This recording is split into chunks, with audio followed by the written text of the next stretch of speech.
So let's get started. Welcome to our mental and behavioral health webinar session on mental health awareness training requirement. First, we would like to recognize that September is Suicide Prevention Awareness Month. Our team encourages everyone to practice self-care and call or text 988 Suicide and Crisis Lifeline if you or someone you know needs help. On behalf of TEA, we are glad you took the time to join us today. So, as we begin this new school year, we know we have some new people with us and might not know our team. So, we're going to introduce ourselves right quick. This mental and behavioral team here at TEA. So, I am Dr. Latrenda Watson. I'm the director for mental and behavioral health team. I've been with the agency for over 4 years and I am new to the team. So, welcome to this new school year. And good morning, everyone. My name is Ashton Millette, and I am our Project Aware Expansion Consortium coordinator. I serve on our mental and behavioral health team as well, and I'm going on 4 years at the agency too. Good morning, everybody. My name is Tammy Ginke, and I am the mental health program coordinator here at TEA. And I have been here for 3 years. So welcome everybody to the webinar.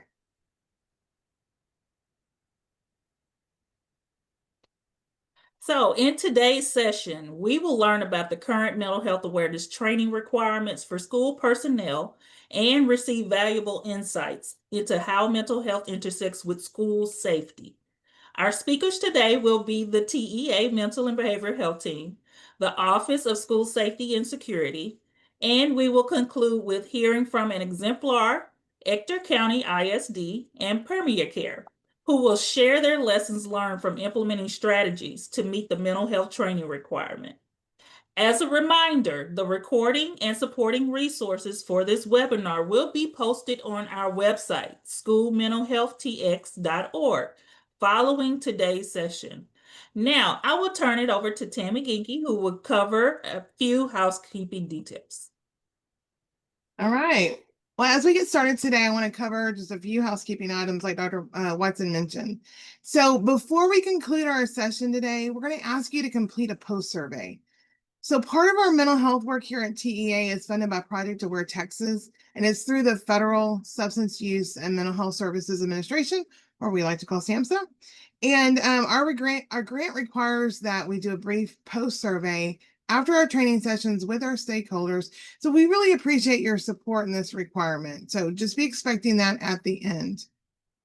So today's session is in Zoom webinar format, which means that participants can't show their video or share their audio. So to ask any questions, please use a Q&A function, and we're going to do our very best to get your questions answered. So sometimes people will put their questions in the chat. The chat gets a little busy and we can't always catch those questions there. So please make sure that you put those questions into the Q&A. All right. We also want you to become familiar with the chat function. So we're going to be adding some resource links in the chat as we get started and then throughout our time together. So we love seeing all the good mornings and letting us know where you're coming from too in the chat. So our last piece of housekeeping is just a reminder that we will provide 1.5 CPE credits to educators for today's webinar for those who attend the whole session. So a CPE certificate will be sent out in about a week to the email address that you registered with, and this is the only way to get your certificate. TEA will not provide a CPE for the recordings, and if you do not get your certificate, please check your spam or your junk folder, as sometimes they do get put there. Now I'm going to pass things over to my colleague, Ashton. Awesome. Thank you so much, Tammy. So as we get started today, I want to just make sure that we understand the topics that will be covered that are in alignment with implementing the Texas School Mental Health Framework. As a quick review of the framework, the schoolhouse represents the multi-tier system of support, or MTSS approach, for planning school mental health implementation. Today's session will include strategies that address Tier 1 of the MTSS for school mental health. We will also showcase how to strengthen the foundational factors for a strong MTSS for school mental health, indicated by the steps. These include professional development and training, along with staff wellness and mental health literacy. And then as we make our way down to the stone pathway, those identify the key domains and practices for establishing a quality school mental health system. Mental health promotion and intervention will be the primary domain for building a quality mental health system addressed today. And then finally, as you make your way up above the schoolhouse, you'll see the clouds, which represent the components of school mental health established by Texas Education Code 38.351 that requires school systems to address each area by developing practices, procedures, and professional development opportunities for each component. The primary area of mental health covered today will include early mental health prevention and intervention. And now I will pass it over to Dr. Watson and Tammy to start our first presentation.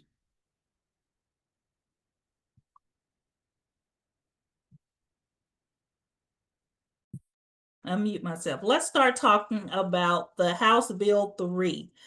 So House Bill 3 was passed during the 88th Texas legislature, introduced a critical statewide initiative aimed at enhancing school safety through mental health awareness. This House bill added a section to the Texas Education Code that mandated all Texas public schools employees who regularly interacted with students complete an evidence-based mental health training. The training is designed to help staff recognize signs of mental health and substance uses, intervene early, and connect students to the appropriate resources. This bill includes provisions for the requirement. Also, it stated a caveat for those previously trained in mental health first aid and a timeline for implementation. All of these components will be discussed in this presentation today. So we're glad you're here to get this information. Also, we want to make sure we equip educators, support staff, and other school personnel with the skills to help our students. So this legislation promotes a safer and more supportive school environment for all students. So let's dig a little deeper into this section, the education code that was created by House Bill 3. So this section of the Texas Education Code requires school staff who regularly work with students to complete mental health training. The goal is to help educators recognize signs of mental health or substance use issues that could affect student safety. If the staff have already taken the mental health first aid from the National Council, they do not need to repeat this training. We will talk more specifically about this in later slides. Also, the training can count towards continuing education for teachers. So CEUs, you get those CEUs when you do this training. Rulemaking was granted to TEA and it will be explained more now.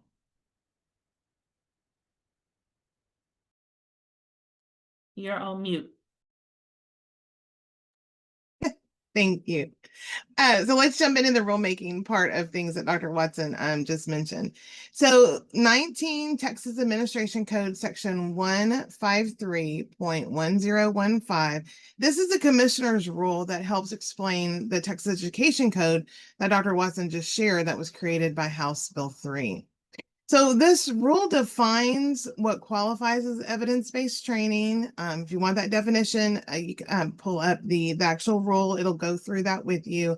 It also outlines who must participate. So there's a long list of staff roles in that rule, but some of those roles include teachers, counselors, nurses, bus drivers, cafeteria staff, school resource officers, and even crossing guards. So for a list of that, I do refer you back to the actual wording in the rule. So it is up to the districts to determine exactly who meets the criteria that is set forth in the rule that requires each district employee who regularly interacts with students enrolled at the district to take this training. So districts can actually, determine that, hey, we have some contract personnel, or we have some supervisors or some staff that may need to take this training. So that is all going to be determined by your local school district. So again, I mentioned earlier that this rule does provide a definition of evidence-based mental health training. Districts can choose training programs from approved list. Right now, the list, and actually, as we talk about the frequently asked questions, there's a whole section of how you can find this information. But I will mention that right now, the only approved training on that list is youth mental health first aid. But the districts do have the flexibilities to use a locally developed program that meets the specific criteria set forth in that rule. Now, we're going to talk more in detail about that criteria in later slides. One thing I want to mention that as districts are looking at trainings, to keep in mind the wording of the rule that says training materials must be delivered with sufficient instructional time and rigorous methods to appropriately address and assess those competencies. The rule language also allows a flexibility in how the training is delivered, as far as the mode.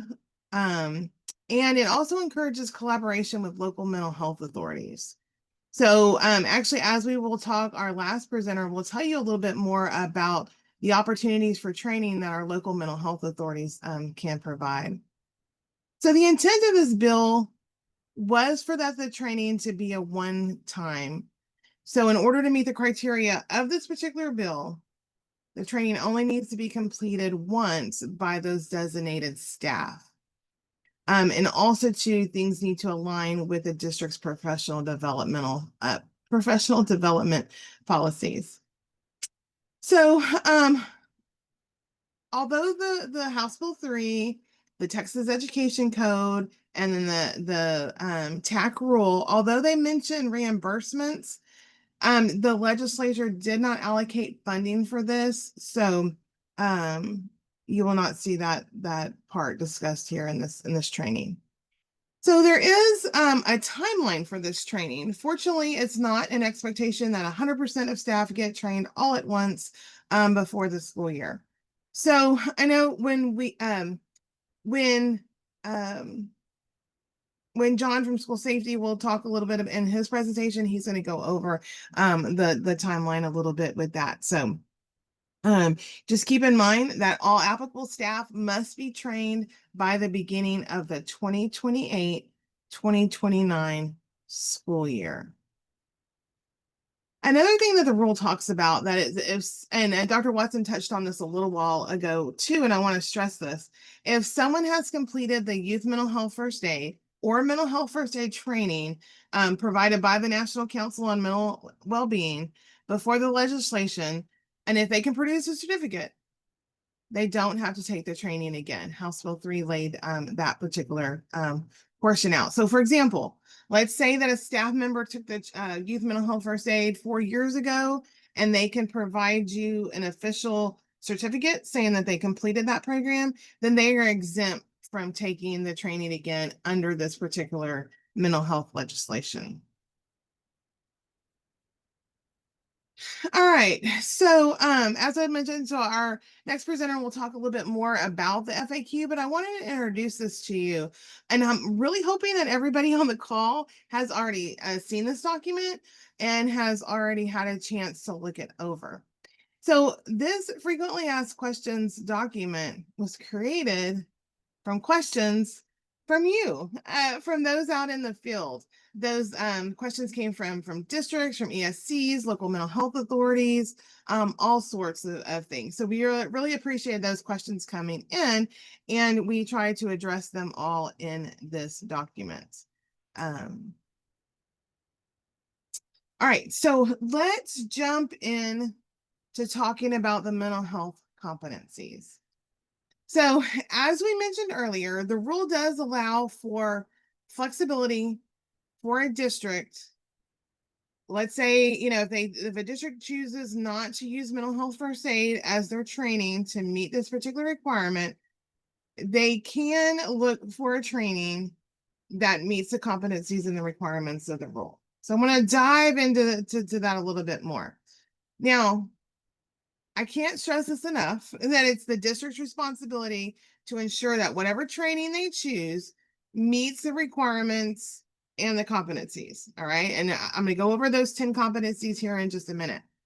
As districts are looking at, a particular training to see if they meet the competencies or the requirements and the rules, they do need to document how they came through this to this process. This is documentation that it's kept at the district level, but it does need to be documented in relation to this. All right, so this first slide covers the first, or we're going to talk about the first part, and then we have another slide that talks about the remainder of them. So one of the competencies is that the training needs to cover is awareness and understanding of mental health and substance use prevalence data. So really looking at understanding those statistics, what's going on in the area of mental health and substance use, updated information, right?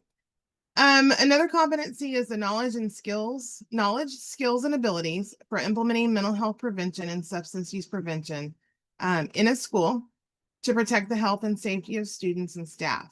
So these are to include strategies to prevent harm or violence to self or others that may pose a threat to school safety. So again, here we are really wanting to build that capacity amongst the staff so that they understand prevention strategies to, again, avert any type of threat or violent act.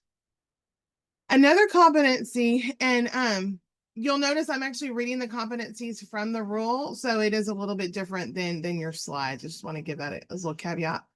So another competency is awareness and introductory understanding of typical child development, which is really important because then to understand how things waver or how things are different, how things are atypical in a particular student, we really need to have an understanding of what is considered typical for that child during that age of development. Also too, it needs to cover adverse childhood experiences, grief and trauma, any risk factors. Also, too, it needs to talk about the benefits of early identification and early intervention for those students that do have a potential mental health or substance use challenge. We also, the competencies also cover the treatment and any self-help strategies that may be beneficial and evidence-based. So the other competency is awareness and understanding of mental health promotive and protective factors and strategies to deploy them for students in the school environment. How important is this? We need to be able to have those that knowledge of what those protective factors are so that in the school district we can enhance those so that we can help negate those risk factors. All right, so here in this next slide, we're going to talk about the remainder of those particular competencies. So in the rule, it does establish and it states that whatever training is provided or chosen needs to have experiential activities that are designed to increase the participants' understanding of the impact of mental health on individuals, but also families. So the training needs to have basic listening skills, communication skills, right? And then strategies to support the individual and the family in a mental health crisis. It also needs to have an encouraging self-help, self-seeking, self-help, hang on, encourage help seeking to be able to get that professional care. We want to be able to train staff on ways to identify professional care, what supports are out there, or maybe there's strategies that you can do at home, right? That are self-help strategies. Those kind of things need to be included in this particular training. Another competency is knowledge, skills, and ability to recognize risk factors and warning signs for early identification. For those that have, potentially mental health challenges or substance use concerns. Now, very, very important. We understand why we need to recognize risk factors. And it really, this particular competency highlights that it needs to be evidence-based information. I know there's a lot of great things that happen on social media and other outlets that may, give you ideas of how to do this, but it's very, very important to make sure that these trainings have evidence-based information. Another competency is the knowledge and skills to support a student when the potential mental health concerns are there. Effective strategies for teachers to support student mental health in the classroom, including students with intellectual or developmental disabilities or those that may have co-occurring mental health challenges. So the training needs to identify the risk, what things you need to look for, and then it needs to provide information on those early warning signs and then what to do from there. This competency talks about being able to have the knowledge, skills, and abilities for the notification, for the parent or guardian notification, that you've noticed some early warning signs for this particular student. Then the training should also have knowledge of school-based and community-based resources. And then that referral system to help connect those students who have been identified as having, early warning signs, to connect them to maybe it's school-based mental health services, maybe it's outside agencies like your local mental health authority, maybe it's substance use agencies. Those kinds of things, we need to make sure that we have local, could be state also, but this competency really focuses on having that community-based supports to provide that information to the parents. And then also, it talks about having, making sure the training has knowledge and strategies to promote mental health and wellness for school staff, because that is so very important there. A few reminders that I wanted to share with you today about these competencies is, and I want to stress this again, that the training materials must be delivered with sufficient instructional time and rigorous methods to appropriately address and assess these competencies. So as I went over and read those competencies to you, there's 10. They're pretty involved, right? So I would encourage you as the district who is looking at these trainings to really make sure that the training does have the sufficient time, and then again, the instructional opportunities there. I know I'm running out of time, so I'm going to say really, really fast that these trainings can be combined with suicide prevention and intervention trainings, but the rule does recommend that it only includes up to 3 required mental health topics. All right, so with that, any questions, any burning questions, Ashton, that we need to address, or? Yeah, before we turn it over to John, a couple of questions. One question, can you go back over the relationship between the competencies and if a district is trying to choose a training that isn't youth mental health first aid?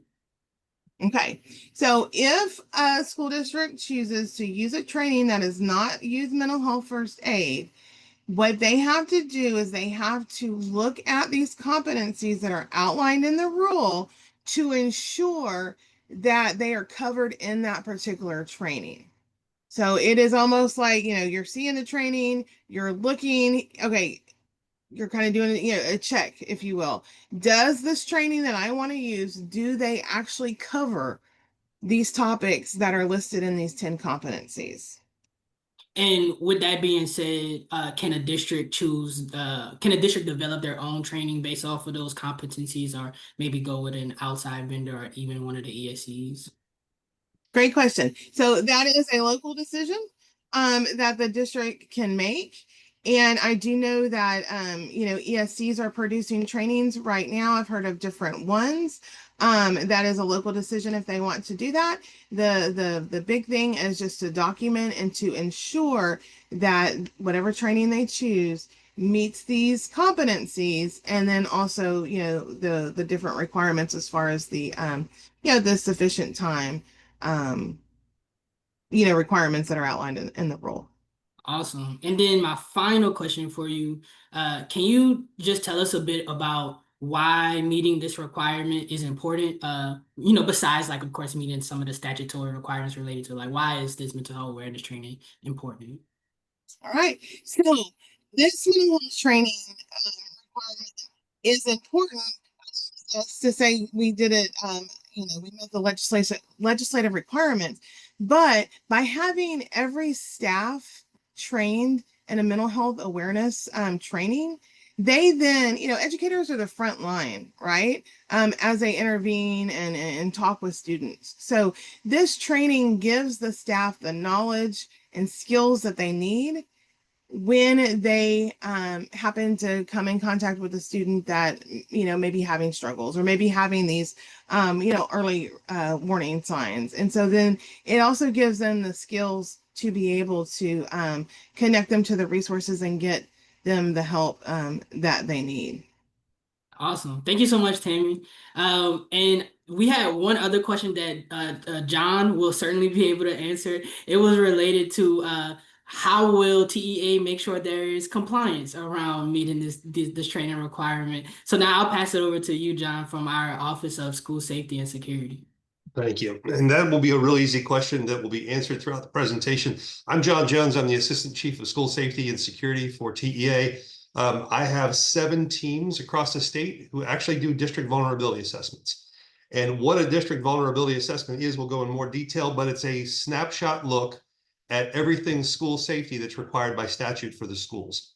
We deal mostly with the physical aspects, but we included a lot of the mental health requirements after working with the mental and behavioral health team to make sure that we covered those, because I think that is one area that is really growing for schools. And I think it's one of the most important areas that we can deal with today.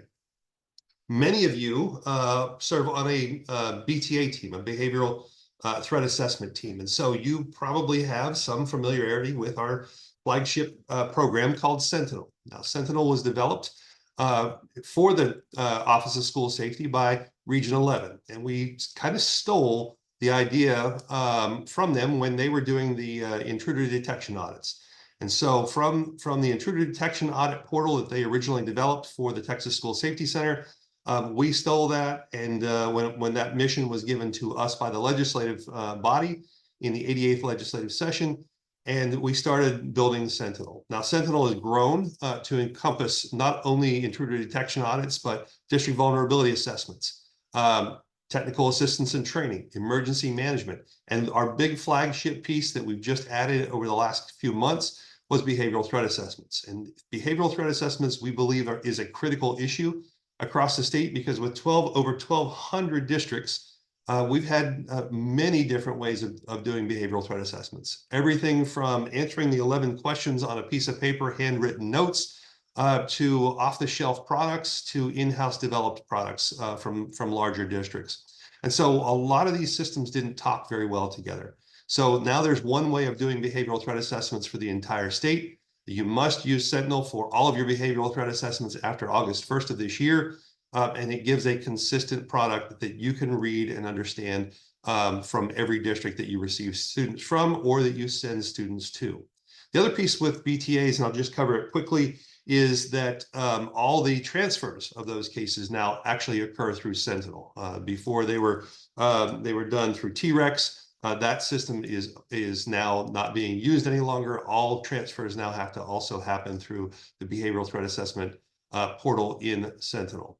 So that's a little bit about Sentinel. Now, a lot of what I'll tell you today is based on user group. So your access to Sentinel is limited to your role. So it's very role specific. The superintendent and LEA district level users have access to everything in Sentinel, but even that district level user can't do everything. There are certain pieces that are restricted only for the superintendent, like signatures and approvals of some of the reporting requirements. So a lot of the things that we talk about today, especially the training in mental health, and all the different pieces we'll talk about that are legislated in, those trainings will filter up through your district level person, and they will put those into Sentinel. Go ahead to the next slide. So what is a district vulnerability assessment? This process starts out with a rubric at the district and campus level. So this rubric gives you a statute. It gives you plain English about what we have interpreted that statute to mean, because statutes can oftentimes be very difficult to understand in the way they're written. And so it also shows you what a pass and what a finding would look like for us. And then there's a resource column in that rubric itself that will give you a lot of information about what we're looking for, or resources to provide information. And we'll talk about one of those here in just a minute. From that rubric, we ask you to upload certain documents, and we'll talk about those documents here in just a moment, but there's a whole list based on the category in the rubric. And so from the Safe and Supportive School team, and from the documents piece at the district level, there's two different pieces we'll talk about this morning. One of them we've already covered, and that's 22904. But the real important piece here is that Sentinel is a repository for those documents. One of the things that all district superintendents asked our chief of school safety when he did his whirlwind tour around the state when he was appointed by the governor was, what is it that we can do from the Office of School Safety to help districts? And overwhelmingly, superintendents wanted a document repository where they could put everything school safety in one place. So we've created that for you. And from that, we allow you to tag documents that you put in to meet certain requirements in that document upload portion of Sentinel. We also provide technical assistance. So our teams will work with district superintendents, chiefs of police, safety directors, also our BTA coordinators at this point, to provide valuable information about everything school safety. So if it's a question about a door or impact resistant film, or should I put a camera here or move it there, we can answer a lot of those questions and provide that technical assistance. We also offer something called a baseline vulnerability review. And basically that is a district vulnerability assessment without a report. It's a free look, if you will, at where your posture of your school is. This is especially important for our new superintendents coming into a district, or when you have a large turnover of your management team in a district, because now you can get that baseline look. Where am I and where do I need to be? That leads us into the district vulnerability assessment itself. And there are two portions. That at the district side, we look at a lot of the documents, required documents. So it is a more intensive document review. Those documents are important because we're not just looking to see that you've checked the box and you have a document that says you're going to do great things. We're also looking to see how you take that document and you train your staff. So it is more than just an emergency operations plan, one of the main documents that we look at. But we're looking at how you implement that plan with your staff in your district so that your staff can act as emergency service personnel in the event of that emergency. So that's very important. The second part of that district vulnerability assessment is actual campus walks. So we will walk, if you're a small district, we'll walk all 11 or less campuses. If you're a medium-sized district, 11 to 25, we'll walk 85% of those. And at the large level, think about your Dallases and your Houston. Houston has 274 campuses. We will conduct assessments on 189 campuses in Houston in 5 days in this upcoming year. So it is a very intensive look at that campus, looking at everything from the time you come up to enter the school to all the things that go on within the school that are related to safety and are codified in statute. Go ahead. Next slide. So as Tammy said earlier, and I won't belabor this point, 22904, this does apply to all employees with regular interaction with students. And I will just add to what Tammy said earlier, the importance of this can't be understated. You spend more waking time with your students on a daily basis than probably their own families do. So you're going to notice when little Johnny or little Susie are having a bad day. And one bad day doesn't make a student with a mental health crisis, But if you see that those students are having multiple days in a row, or there's a trend that you recognize, you're going to be the one to recognize that student that's in crisis and needs help. So one of the other pieces I want to cover here is that there, per Education Code 12104, there is no statutory authority to compel charters to do this mental health training. Now, looking at statute versus looking at common sense, I would say common sense indicates this is a best practice. We all want to be able to recognize those signs of a student who's in crisis, those students who may pose a threat to school safety. And one of the reasons that we require the documentation we do and that we do a district vulnerability assessment is really to help the school be prepared for when that day comes that something bad happens. Then the next piece is the investigation. And everything that we do and everything that we look at in school safety matters. Mental health training matters. And what you do and how you train helps to inform where best practices come from, where future legislation comes from, and so forth. So I will say that it is a best practice for charters to go ahead and get this training, most of which I can say is probably going to be free or at very low cost to the district.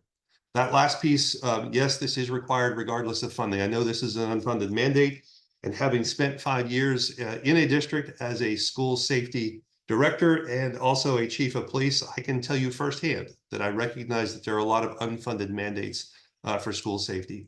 One of the things the legislature has done over the last couple of years is throw a whole bunch more money at school safety with a couple of grant programs in the 88th legislative session.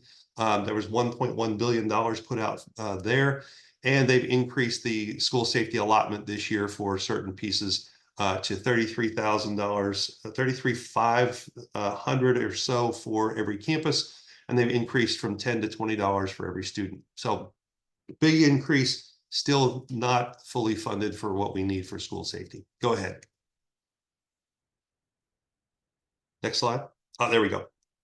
So when we look at this mental health training, right, that rubric item that we talked about earlier, that will show you the statute, the common language, the pass and finding that we see, and the resource link. So this is one of the resources, and I've added a QR code. So if you actually take a picture of this QR code, if you haven't seen this FAQ document, it will take you to it.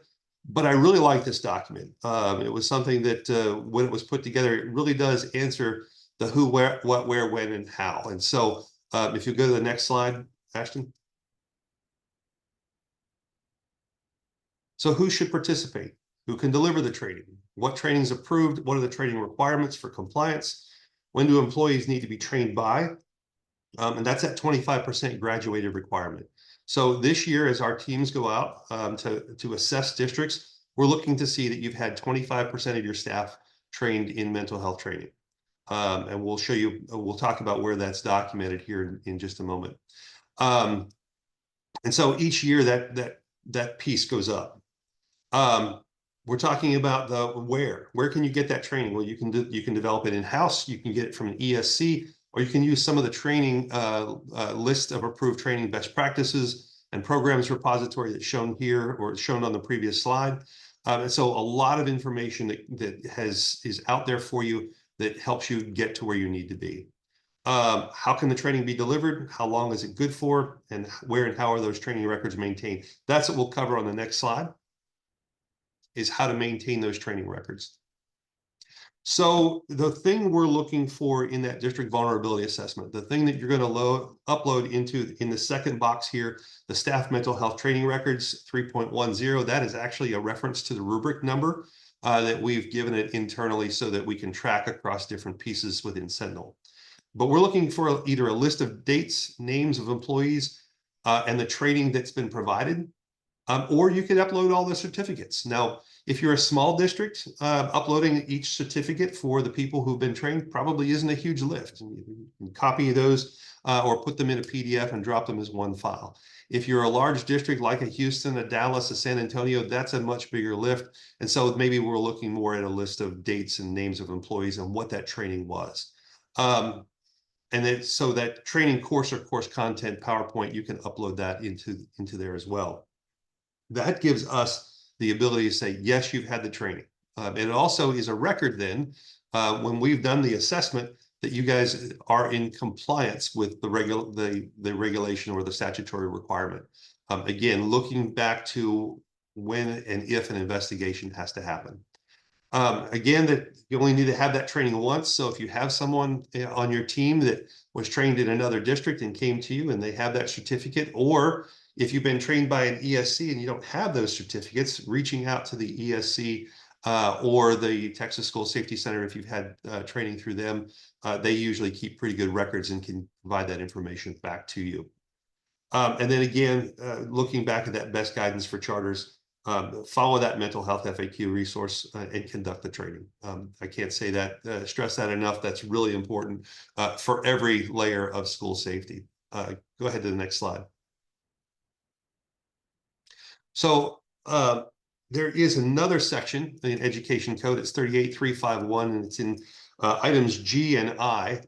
And here are the 9 different areas that we're looking for training for your personnel. Now, this is district driven, so you decide who all needs to have each of these different pieces. But we've built into Sentinel in the document repository a drop-down list, if you will, of all the required documents that we're going to need for the district vulnerability assessment.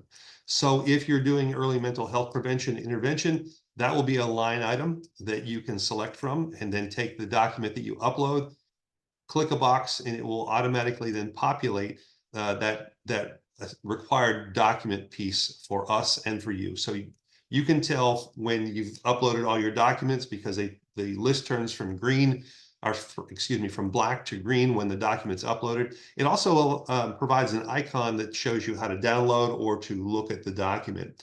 And the other thing it does for you all and for us is it provides a historical reference. So if you've updated your training over time and put new, and I'll just use the first one here, early mental health prevention training, you've done it multiple times, you can lay those records on top of each other and we can look at those historically and see that you did 25% this year, you did 50% the next year, and in the third year, you had all of your staff trained, so you're at 100%. Or if there's future requirements, you can just lay those right on top and it retains those documents for you. Go ahead, next slide.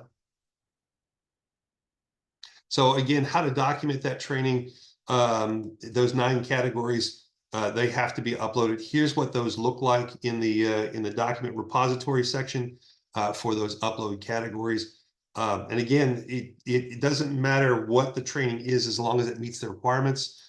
You tell us that you've completed it. We're going to look at that training, those training records, and that's what will get you a pass, if you will, and not a finding for these different pieces. Are there any questions I can answer?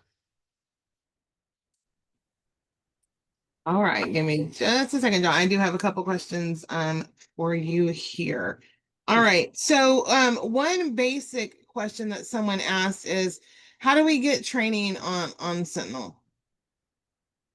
So unless you're a role-based user, or depending on your role, will depend on the training that you can get. Now, Sentinel also has, if you have an account in Sentinel already, there is something called the sandbox. And so where your name comes up in the regular part of Sentinel, you can click on your name and it'll put you in a sandbox mode, or you can select sandbox mode and you can play around with that sandbox mode. Most everything that we've built in Sentinel is very user intuitive. So it's almost an easy way to go. Now, if we're talking specifically about behavioral threat assessments, there is training that we've provided throughout the summer, in-person training at the ESCs. Also, if you have a number of districts come together, we'll do a combined training for you. And some of our larger districts will go there and still do those in-person trainings. There's also a whole bunch of resources, training videos to walk you through each part of the behavioral threat assessment process within Sentinel as well.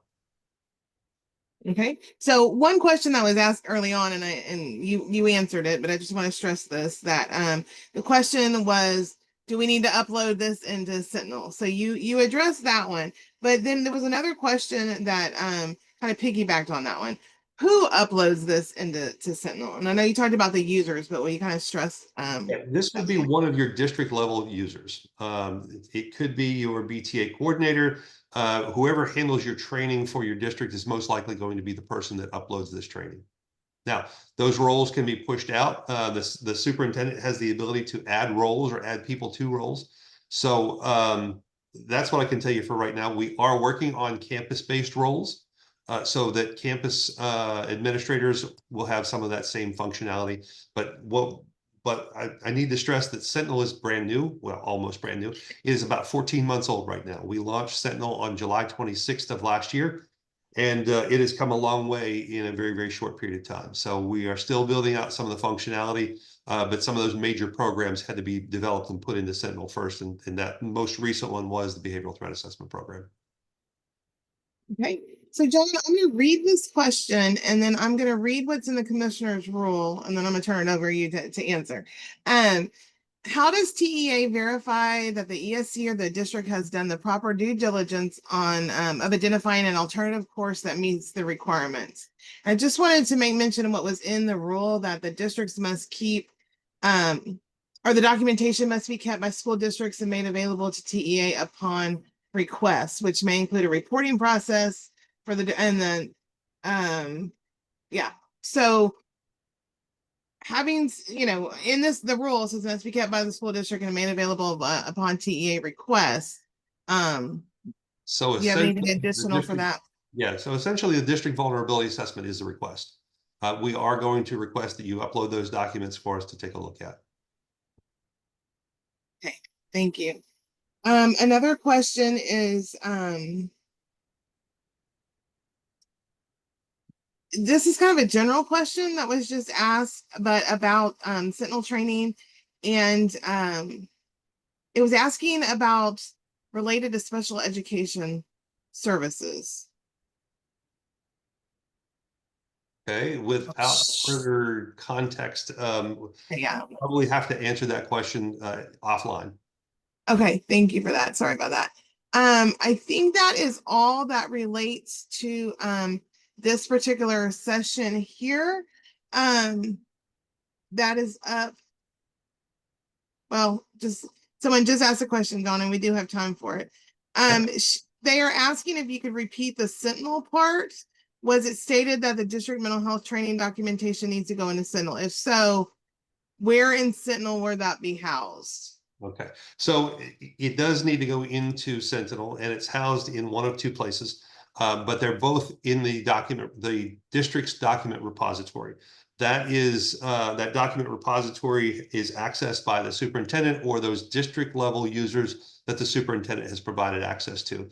That's as far down as we've pushed it so far. It does not go down to the campus level, although we're looking at developing a campus level document repository that would then upload into the district repository.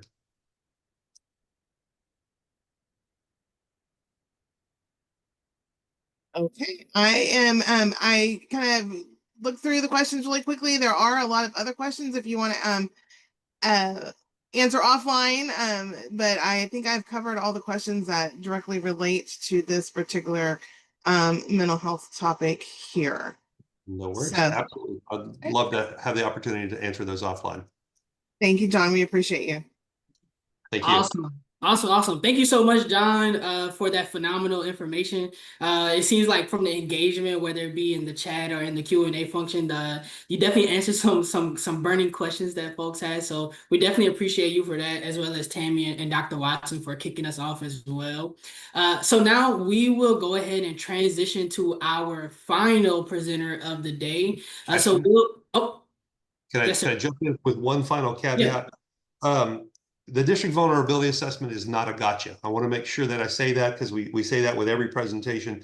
We really are here to help districts get compliant with state statute and raise the level of safety for our students and staff across the state of Texas. So we will work with you if you don't have some of these things during a district vulnerability assessment. We'll give you time to get them completed. But we really want to say that we want to work with you. We're not against you on this. Yes, sir. Thank you so much for sharing that sentiment. I think that is something that we all have here at the TEA, especially on our mental and behavioral health team, right? We want to see everybody be successful all across the state. So thank you again for that, John. And so our final presenter today is from Ector County ISD. She will highlight the partnership that Ector County ISD has had with their local mental health authority, Permeate Care, and who has done an outstanding job we're putting into practice everything that we talked about today. So not only meeting that mental health training requirement, but even at times going above and beyond and really sharing out throughout the rest of their community the importance of meeting this requirement in mental health trainings. I think you all are in for a treat. She will definitely share some great lessons learned and successes as well. So without further ado, I will pass it over to you, Taylor. Thank you, Ashton. As Ashton mentioned, I am Taylor Lang, the Executive Director of Guidance, Counseling, and Wellness in Ector County ISD. Today, I'm going to be presenting to you how we have been approaching youth mental health first aid and meeting this House Bill 3 requirement here in Ector County in the heart of the Permian Basin. Dalia Ramirez from Permeate Care, who is our local mental health authority, was going to be joining us today and presenting because this is a true partnership between us and Permeate Care. However, she had a family emergency, so I will be covering her portion of this.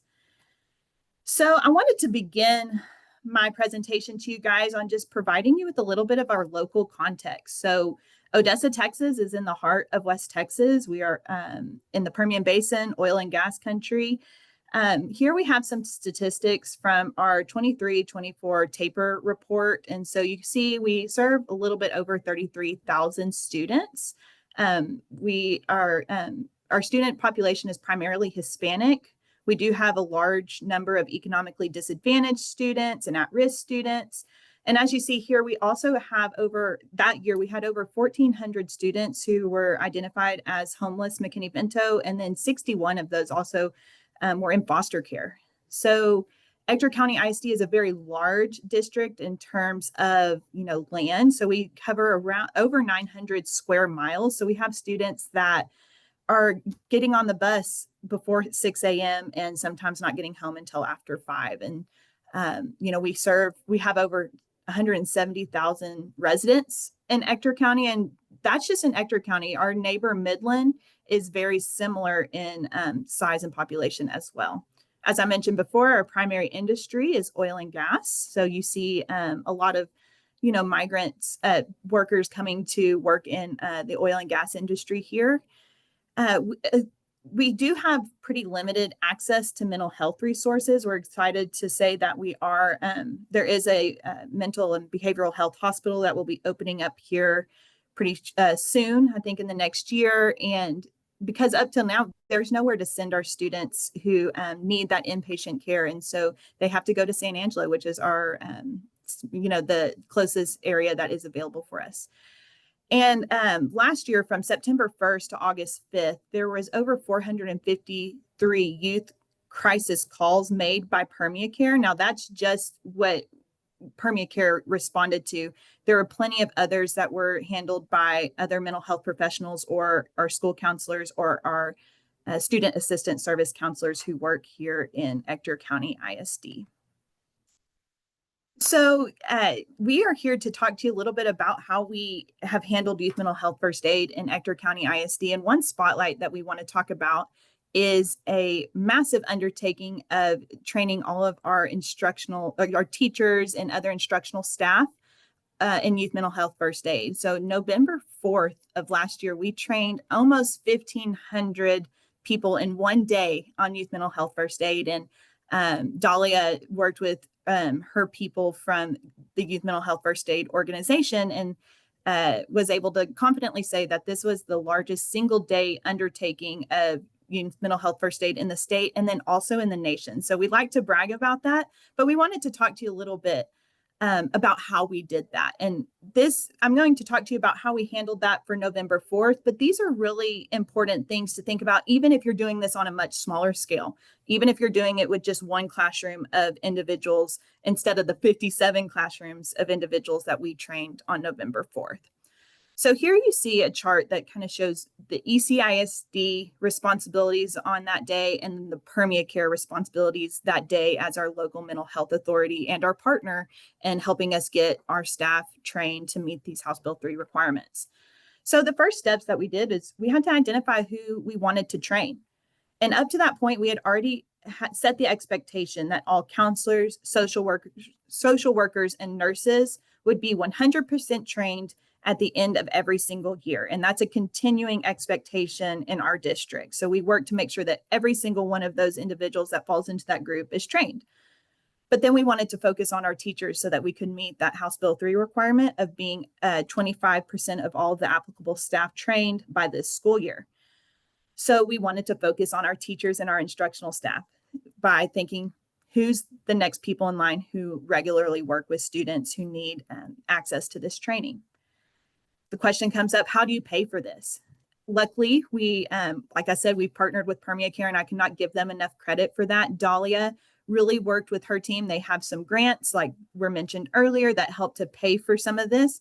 We did use some local funding as well. So you just kind of have to get creative in determining how to fund this unfunded mandate. Next, you need to figure out, where are you going to train your staff? We needed 57 classrooms to train everybody. And immediately we had thought, oh, we'll just send them all to Odessa High School and Permian High School. They service almost 4,000 students every single day. They can handle it, no problem. But then when we really started, whittling down to how do we actually do that, 4,000 students go to those buildings every day, but 4,000 cars are not parked in those parking lots every single day. So you really have to think through your operations logistics on how that would work. And so once we really started thinking about what areas would accommodate them, we used our 2 comprehensive high schools and all 6 of our middle schools to help us with this. We assigned those locations based on their capacity. We had to work with the campus hosts to ensure that the classrooms that they were assigning us would actually accommodate everybody.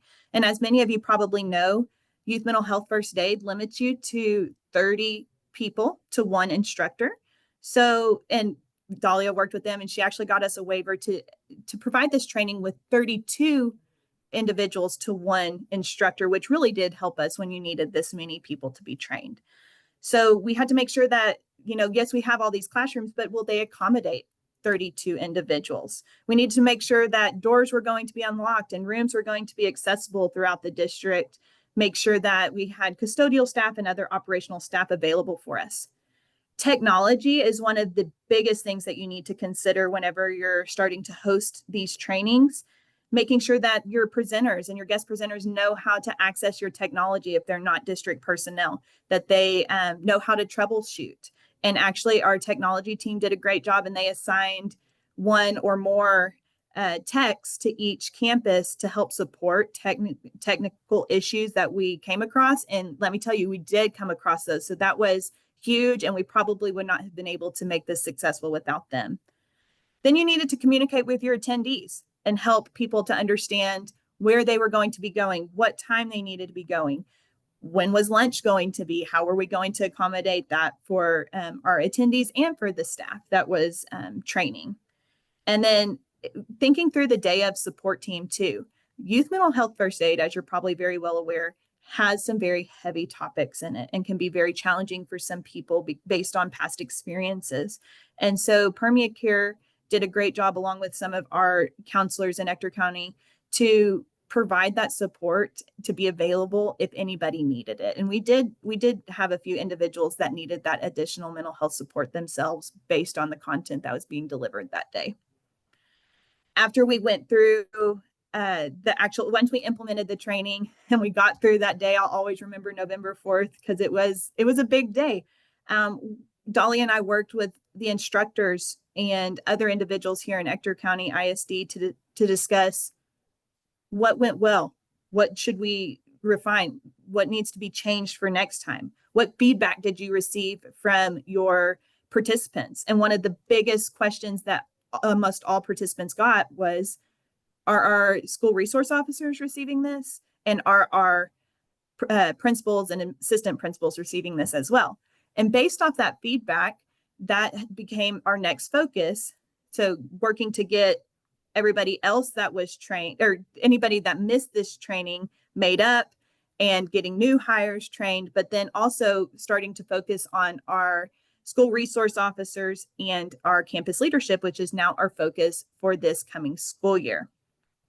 So PermeaCare, like I mentioned, they were a great partner in this. So they had a little bit of a different perspective on how to get this accomplished than we did in ECISD. And this is where Dahlia would have been presenting today. So bear with me if I get any of this incorrect, but I do feel confident that I can deliver this for you. So with PermeaCare, they really had to think through one, funding as well, because this is not a cheap training to provide. You have to pay to have your people trained, but then also the physical materials can be costly. And so luckily Dahlia got very creative. They have some grant funding, but then a lot of the instructors that she called in also had funding that they could use to support us in this initiative. So we are very grateful to Dahlia, PermeaCare, and all the instructors that helped to collaborate to make this financially achievable. She worked with local organizations and businesses to help with some funding of the materials and the flights and the hotels for all of our participants. And as you can see here, we had participants not just from all over the state of Texas come in to help us. They came from all over the country to help us get this accomplished. So this was a quite the undertaking for her just to even locate the instructors to make this happen.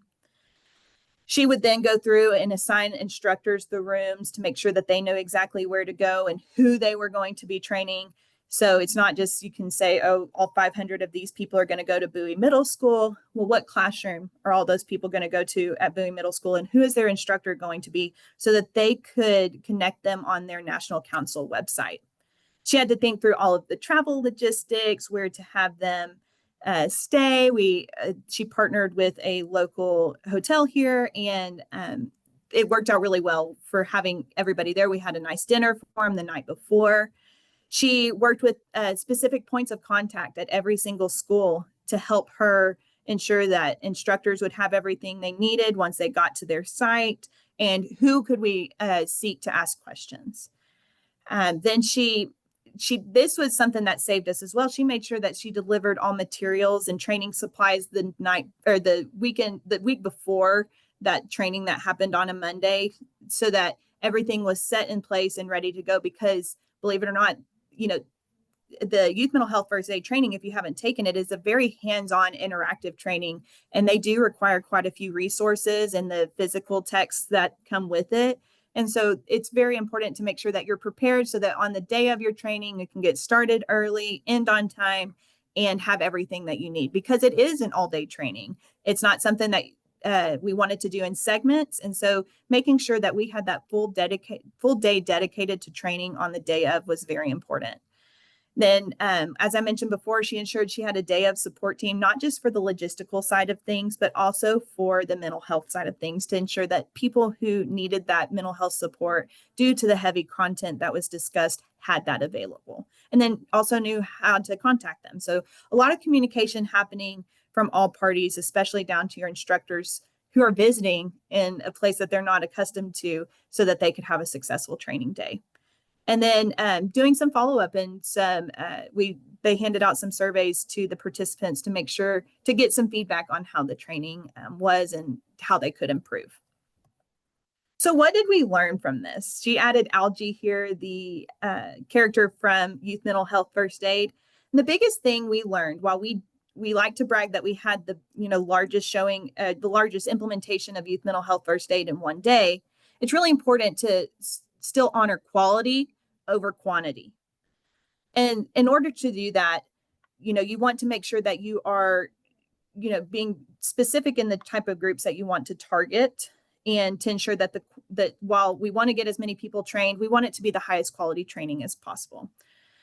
So some of the key things that Dahlia took away from this, and that I took away too, was that we need to identify points of contact in every area for support. So no matter the size that you're doing, make sure that you have points of contact from the operational side, from the mental health side, from your instructor's point of view all the way down to your participant point of view, and really thinking through every single one of those things before you implement this training so that you can have the highest quality training possible. She said that local support is vital. I think Dolly and I probably exchanged 10 to 15 emails a day leading up to that, a lot of text messages, a lot of phone calls. So making sure that whoever, if you are collaborating with an outside agency on these, that you keep a strong relationship with them and that you over communicate to make sure that everything is going to go smooth on the day of. From my point of view, I think it's important to identify groups that need to be trained. So earlier I mentioned, that we have to have everybody who regularly interacts with students. So thinking through in your district, who are those people? And they discussed this earlier in the webinar, thinking through any person that will regularly work with students, all the way from the crossing guard and bus drivers to classroom teachers, principals, counselors, so on and so forth. So as a district, we have worked to identify exactly who we want to have trained in this, and then we prioritize based on our need. So as I mentioned earlier, it's a requirement that all of our nurses, counselors, and social workers are trained to 100% every single school year. Then we moved into, okay, now we want teachers to be part of this group, and we will work to every year to get new hires and our anybody who needs a makeup session trained. And then this year, we're also adding that at the end of the year, every single year, it is going to be a district expectation for all leadership, campus leadership, including principals and assistant principals, and school resource officers to be trained. And so coordinating with your local mental health authority or whoever you're partnering with for Permia Care for youth mental health first aid, or if you are doing this within your district, and you have your own trainers, just coordinating that so that you have the most opportunities available to have that high quality training. Dahlia said that it's really important for us to have buy-in from our campus administrators, and that is so true, because you want campus administrators to understand why it's important that our staff has this training. A lot of people are like, well, we have counselors for that. And I've tried to reiterate, we're not asking anybody to become a school counselor or to act as a school counselor. Please don't do that. But what we're asking for is for you to be able to recognize the warning signs, be able to ask some hard questions, and then connect students to the correct resources. And by that, we can help to ensure that our students and even some staff get connected with the resources that they need if they are, in fact, struggling in a crisis. You want to make every single dollar count, really be strategic about how you do this and how you implement so that you're financially able to do so. And then another thing, like I mentioned before, make sure you have that tech support, because almost all of youth mental health first aid, which is the training that we chose, there are others that you can choose, heavily relies on technology. And without adequate technology and the ability to present, it will not be as high quality of a training. One thing that we really wanted to do is spread the word. So every single time that we've been doing youth mental health first aid sessions, from our large one on November 4th last year, where we trained almost 1,500 people, to our police officers and some that are at Region 18, we want to make sure that people in the community know what we're doing and why we're doing it. So we're happy to always hold interviews with the local press to communicate to the community the importance of this training, why we're training our staff to be able to identify some of these warning signs and connect students to resources. And then we also encourage the community to attend one of the mental health first aid sessions that is held by Permia Care so that they can also learn themselves. I want to highlight one photo in this on this slide. Up on the top right-hand side, you see this is a picture that was taken at a large dinner held for all of our instructors that came in this was on November 3rd, the day before the training. So you can truly see here, all of these individuals traveled from across the state of Texas and the nation to help us on that day. And I really cannot thank all of them enough for being willing to come all this way out to West Texas to do this training for ECISD. And really, without their support, we would not have been able to accomplish this. So I thank you for your attention and for participating today. If you have any questions, you can see my contact information on the screen and Dahlia's. We would be happy to talk with you about your plans for youth mental health first aid, answer any questions you might have about how we've been implementing that here in Ector County ISD. But thank you. And at this time, I'd open it up. Ashton.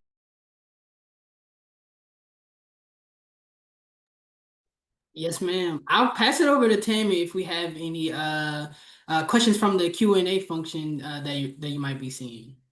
We do. So one of the questions was to, and you probably have already addressed this, but they wanted to ask again, was this a face-to-face with a live instructor, or was the instructor delivering the training virtually? So I know you So covered that, if you'll say that again. yes, it was a face-to-face, and excuse me if I get this wrong, but I'm pretty sure that youth mental health first aid has two options. You can do the full face-to-face, which is, a 7+ hour training, so it does take all day, or there is a hybrid option where you can have your attendees do part of it online beforehand, but I do believe it still requires another half day in-person face-to-face session. So just to alleviate any issues of people not completing their part on the front end, we did opt to do the full training face-to-face. And I didn't mention, but this was during one of our district professional learning days. And that's how we were able to accomplish this, because our students were not in school that day. Thank you, Taylor. All right, so will you talk a little bit about how your staff responded to these monumentous training the events? Yeah, I think we had really good feedback. Like I mentioned, they asked some good questions about like who else is going to be trained in this. We did have some say like, why do I need to know this information? I'm not a counselor. And so some questions that came up, but we really tried to reiterate, like kind of like first aid, like if somebody falls and breaks their leg, we're not asking you to put a stent on it and to perform orthopedic surgery, right? But you do know you can call 911 and get them in contact with the appropriate medical authorities. So we use that analogy with our staff. You're here to help. I see the students. You're with the students a lot more than even maybe a school counselor might be. So you're the eyes and ears to help gather some information, recognize warning signs, and then help get them the right support. We're not asking you to do anything outside of your role other than just be our eyes and ears for our students and who might be in need. Thank you, Taylor. So, what advice would you give to other school mental health leaders that are looking to implement, some strategies for building mental health awareness among their staff? I'm sorry, can you repeat that? You cut out for just a minute. Oh, sure. Sorry about that. So, what advice would you give to other school mental health leaders who are looking to implement strategies for building mental health awareness among their staff? So obviously utilizing this youth mental health first aid, providing quick touch points. We often utilize our school counselors to help promote, trauma-informed care in student, like how to, just check on students' well-being. So just even frequent touch points, because as y'all mentioned before, this is what we call like a one and done training. So even though youth mental health first aid says that your training is good for 3 years, the law says that if you've had this, you are in compliance no matter what, when you had this.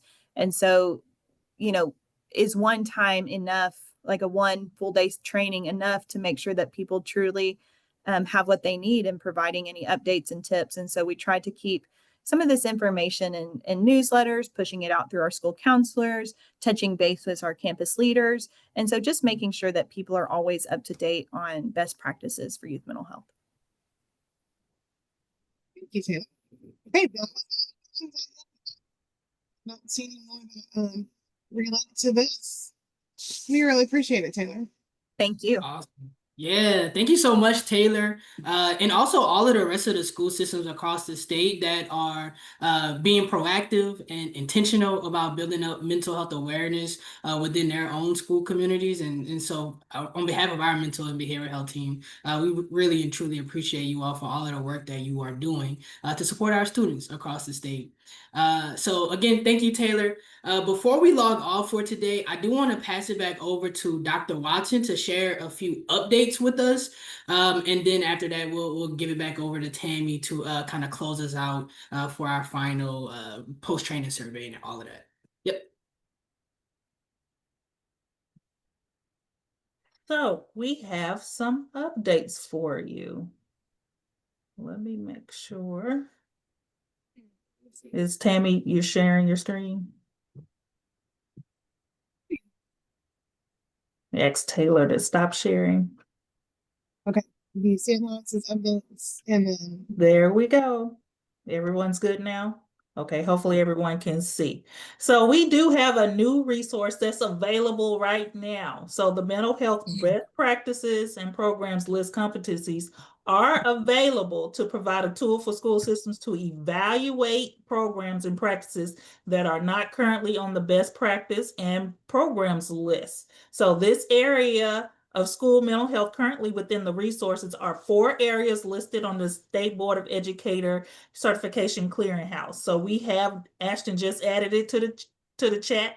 Please make sure you are getting this document. This is a very helpful document for you to be able to gauge how you're doing, what you're doing, and get and evaluate your programs that you do have on your campus, on your campuses. Coming soon, we are working on this document. An updated statewide plan for school mental health will be released soon. If you haven't already, please make sure you sign up for our newsletter to receive an update when the plan is released. And we just placed the link in the chat. So please make sure you get this resource when it comes out. This will be very helpful to you all. So the new child abuse prevention awareness training modules have also been released on TEA Learn. So the link to register has just been added in the chat. Make sure you are utilizing this. This is also professional development credits that you can receive at the end of taking this program, and it is free. It is open to anyone who would like to take this course. It is housed on our TEA Learn track. So please make sure you go and take this training. It is very helpful for you. And now I'll turn it back over to Tammy. all right. Well, thank you all. Before you log off from today's session, we do ask that you complete the post survey for this session. So your responses are very, very, very, very important. The survey is very brief. It's only 3 minutes. It will be anonymous, and then somebody's putting a link in the chat right now. And your current survey will be linked with earlier or later surveys through a code, and that code is something that only you know. So you can access the survey via the link that's in the chat. And it is very, very important for us that you complete that. When it asks you to what the name of the training is, please type in mental health training in that box. So as a reminder, the recordings and any accompanying resources that were shared today will be posted on the schoolmentalhealthtx.org webinars website. Give us some time. There is a process that we have to go through to get that rendered and put up. So it won't be put up immediately, but check back within the next week or so. Additionally, you can subscribe to the TEA Mental and Behavioral Health newsletter. So you can use the link that is in the chat box and then select the Mental and Behavioral Health tab. So you can also select other TEA topics that interest you, and this great information will then be sent to you. We will continue to provide you with information and future dates of webinar sessions in that newsletter. And as things are released, like whenever we release that FAQ guidance document for this particular mental health training rule, that was released to those that were on that distribution list. So if you haven't already signed up, please do so. All right, and for those of you that attended the whole session, you will receive a CPE certificate. Again, give us about a week. It's going to be sent to the email that you registered at. And again, if you don't get it, check your junk box or spam box because it may be there. So we thank you for joining our session today. And again, a huge thank you to Taylor and then to John from School Safety as they presented some amazing great information. So with that, we appreciate it.